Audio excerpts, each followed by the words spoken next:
안녕하세요. 저는 오늘 청년 공동체 대표로 간증을 하게 된 김동건이라고 합니다. 네, 오늘 저는 저의 모든 삶 가운데 함께 해주신 하나님의 은혜를 나누고자 이 자리에 나와 있습니다. 그리고 이 시간 동안 모두 다 나눌 수는 없겠지만 여기 있는 아이들에게도 하나님의 은혜가 그대로 전해지길 소망합니다. 네, 저는 어머니의 뱃속에서부터 이 하늘빛 교회 전엔 영생 감리교회였는데 이 교회를 섬기게 되었습니다.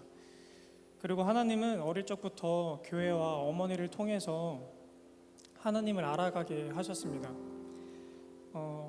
매일매일 성경을 읽게 하셨고, 그리고 기도하게 하시고, 그리고 제가 피곤해서 어리광을 피울 때면 어머니가 말씀을 대신 읽어줌으로써 하나님의 말씀을 듣고 배우며 자라나게 하셨습니다. 초등학교 5학년 2학기 때 많은 분들이 아시겠지만 저는 본격적으로 축구 선수로서의 삶을 살아가기 위해서 전학을 가서 축구인으로서 정말 많은 삶 가운데 살아왔었습니다. 10년이 넘는 시간 동안 집을 떠나서 합숙 생활을 하게 됐습니다. 그 어린 나이부터 집을 떠나서 생활한다는 것은 저에게 참 힘든 경험이었고 고된 시간이었지만 그 가운데 많은 부분에 있어서 성장하게 하신 하나님께 감사했습니다. 무엇보다 어려웠던 건 드세고 빡빡한 운동세계에서 하나님의 자녀된 모습을 유지하고 어떻게 나타낼 것인가가 항상 고민이 됐었습니다.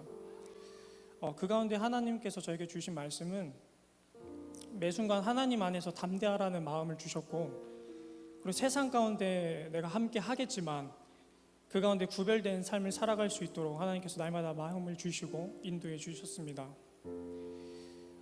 대학을 졸업하고 이제 드래프트로 꿈에 그리던 K리그 수원FC에 입단하게 되었을 때 저는 오랫동안 프로무대를 밟을 수 있을 거라 생각했고, 어렸을 때부터 꿈꿔왔던 국가대표, 또 여러 가지 유럽 진출, 많은 것에 있어서 비전을 품고 훈련에 매진했습니다. 그런데 제 생각과 계획과는 다르게 부상과 군 문제로 인해서 더 오랫동안 뛸 수 있는 상황이 아니었습니다. 제가 입대하기 앞서서 하나님께 기도했었던 고백이 생각이 납니다. 제가 그때 입대하기 전에 하나님께 그렇게 말씀을 드렸습니다. 하나님, 10년이 넘는 시간 동안 집 밖에서 살아왔습니다. 그런데 2년이란 시간 동안 또 집을 떠나서 살라는 말씀이십니까? 그런데 만약에 보내시려거든 그곳에 있는 사람들에게 도움이 될 수 있는 사람으로 세워주시길 바랍니다 라고 고백하고 입대를 하게 되었습니다. 그리고 저는 자대 배치를 받았던 첫날 하나님의 이끄심을 확신할 수가 있었습니다. 제가 들어갔었던 부대에 조그만한 기도 모임이 있었습니다. 매일 밤 10시마다 하나님의 말씀 큐티를 나누고 기도회를 가지고 어떻게 하면 우리가 복음을 잘 전할 수 있을까, 그런 모임을 갖는 자리였습니다. 이제 선임들이 제대하기에 앞서서 그렇게 기도했다고 합니다. 하나님, 우리가 이제 제대를 하게 되는데 하나님께서 보내주시는 후임을 통해서 이 기도 연등이 유지가 되게 해주세요 라고 그렇게 3달 동안 기도했다고 합니다. 그리고 제가 들어간 이후로 선임들의 뒤를 이어서 제가 제대하는 그날까지 하루도 빠지지 않고 매일 밤 기도 연등을 인도해 나갔습니다. 그곳에서 축구를 했던 건 아니지만, 그리고 그곳에서 팀이 있어서 제가 뭘 했던 건 아니지만, 그 가운데서 군대였지만 그 가운데서 복음을 전하고 예배를 준비하고 거기 있는 사람들과 함께 하나님을 찬양하고 섬길 수 있다는 건 또 다른 저의 기쁨이었고, 그 2년이란 시간 동안 제 인생 가운데 가장 깊게 하나님을 만났던 시간이었던 것 같습니다.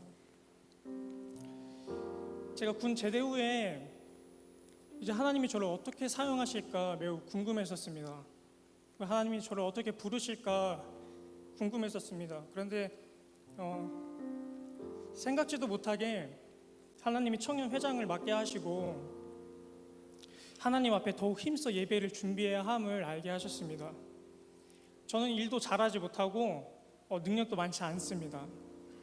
근데 그래서 더 하나님을 의지할 수 있었던 것 같습니다. 제가 부족한 가운데 제가 할 수 있는 건 기도하는 것뿐이고 제 위치에서 최선을 다하는 것이라 생각을 했습니다. 그리고 역시 하나님은 너무나 귀한 다른 임원들, 믿음의 동역자들을 보내주셔서 부족함을 채워나가게 하시고 우리 청년 공동체를 섬길 수 있도록 은혜를 내려주셨습니다. 이번 수련회 가운데 또 준비하면서 제가 받았던, 그리고 제가 만났던 하나님의 은혜는 참 따뜻하고 사랑에 넘치는 공동체 가운데 있게 하셨구나라는 것을 많이 생각나게 하셨습니다.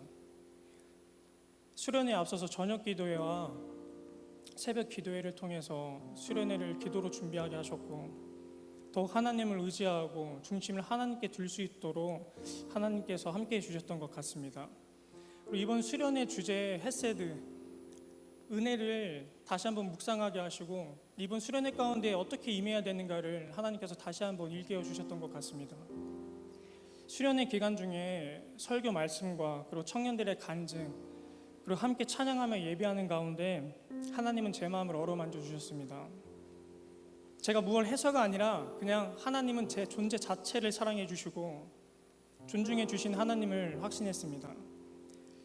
제가 무얼 하고 있는 게 중요한 것이 아니라 내가 하나님 안에 거하고 있는가, 거하고 있지 않은가가 중요하다 생각하게 되었습니다. 그리고 수련회를 마치고 나서 드는 생각은, 나는 전심으로 하나님을 예배하고 있을까, 나는 꾸밈없이 하나님 앞에 나아가고 있을까를 한번 돌아보게 하셨던 것 같습니다. 그리고 무엇보다 새신자분들과 기존의 청년들이 한데 어울려서 함께 놀고 찬양하고 예배하고 서로를 섬기는 모습을 보면서 우리는 참 하나님 안에서 하나 된 공동체구나, 우리 하늘빛 교회 청년 공동체는 참 하나님 안에 거하는 공동체구나라는 것을 많이 느끼게 됐던 것 같습니다. 그리고 지금 이 순간도 감사합니다. 왜냐하면 간증을 준비하면서 간증문을 쓰면서 제 지나온 삶을 돌아보게 하시고 하나님의 은혜를 하나하나 다 생각나게 하시고 기억나게 하셨습니다. 수많은 어려움이 있었습니다. 여러분들도 마찬가지겠지만 그때마다 눈을 감고 하나님을 바라보면 눈을 감으면 깜깜하잖아요. 근데 하나님이 항상 한 빛을 보게 하셨습니다. 그 어두운 가운데 한 빛을 보게 하셨는데 그 빛을 잡고 올라오라가 아니라 하나님 그렇게 말씀하시지 않았고 저에게 그 빛을 붙잡고만 있으라라고 말씀을 하셨습니다. 그래서 저는 아픔이 있을 때 되려 감사하게 되었습니다. 왜냐하면 그 가운데 하나님의 은혜를 더 크게 경험할 수 있었고, 그리고 다른 이들의 아픔을 공감하고 이해할 수 있는 시간이 되지 않을까 생각했던 것 같습니다. 불평불만할 수가 없었습니다. 왜냐하면 많은 인생을 살았다 말할 수는 없지만 28년간의 삶을 돌이켜보면 하나님은 항상 더 좋은 것으로 채워주셨습니다. 그 순간엔 몰랐지만 지난 모든 것을 돌아보았을 때는 은혜 그 자체였습니다. 그리고 앞으로도 하나님의 은혜 안에 있기를 소망합니다. 그리고 나의 최고의 삶은 무엇을 하는 것이 중요한 것이 아니라 무엇을 하든지 하나님 안에서 하고 있는가, 그것이 중요한 것 같습니다. 하나님은 저로 인해 기뻐하시고 저는 하나님으로 인해 기뻐하는 그런 사람이 되었으면 좋겠습니다. 마지막으로 몇몇 청년들은 알겠지만 제가 어렸을 때부터 기도하던 것이 있습니다. 하나님, 제가 정말 행복하고 감사한 그 순간들이 있어서 하나님께서 사진을 찍어주셔서 하나님 나라의 사진첩을 하나 만들어주세요 라고 기도를 해왔었습니다. 지금도 그러고 있는데 지금 이 순간 이 예배 자리도 하나님께서 사진을 찍어주시기를 바랍니다. 그리고 우리가 다 같이 하나님 나라에 갔을 때 우리가 이곳에 있었던 시간들을 사진으로 한번 보면서 한번 돌이켜보면서 함께 기뻐하고 즐거워할 수 있는 그런 시간이 되었으면 좋겠습니다. 네, 마지막으로 저의 꿈과 비전은 모든 열방이, 모든 민족이 하나님이 지으신 소중한 사람 한 사람 한 사람이 하나님을 예배하고 하나님을 섬기고 하나님 안에서 함께 복된 삶을 살아가는 것입니다. 긴 얘기였지만 이렇게 들어주신 여러분들께 진심으로 감사드리고 이 자리 가운데 있게 하시고 전하게 하신 살아계신 하나님께 영광과 감사 올려드립니다. 감사합니다.